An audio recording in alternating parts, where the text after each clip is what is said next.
Hello mga langga, so meron tayong bisita dito sa bahay. Hello, Hello te. po. Siya po ay nakapag-apply sa kabilang agency. Ano nangyari sa'yo?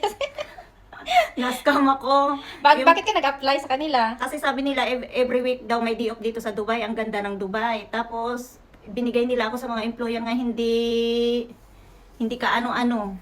Tapos, anong ginawa? Nagpapabalik ako tapos nagagalit sila kapag bumalik. Tapos ito nang last ko nga balik sa kanila kasi yung nagreklamo na ako sa kanila nga yung employer ko hindi kami pinapakain ng maayos. Tapos lahat hindi libre. Tapos ngayon, nagpapabalik ako sa agency, binalik din naman ako ng employer ko. Tapos ang ginawa, binenta kami sa ibang agency. Saan punta? Sa tapos sabi niya sa akin, diyan ka muna sa kabilang agency, magtrabaho para may baon ka sa Oman. Kaya ang passport mo, ipapalos passport kita.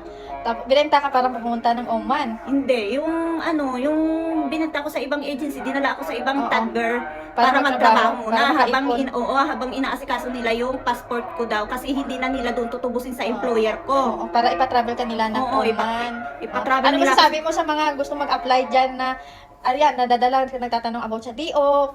Naku, huwag kayong maniwala sa mga yung pa-TikTok diyan nga ang Hindi, ano masasabi mo na nangangako sila na mag-apply tapos bibigyan ng DO weekly? Anong ang real story na karanasan mo? Totoo or hindi totoo.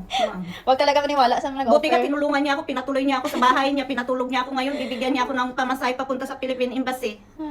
Kaya ano talaga mag-ingat yun. Yan lang. So, malaki talagang salamat ko sa iyo. Hindi ko talaga Ako iyak.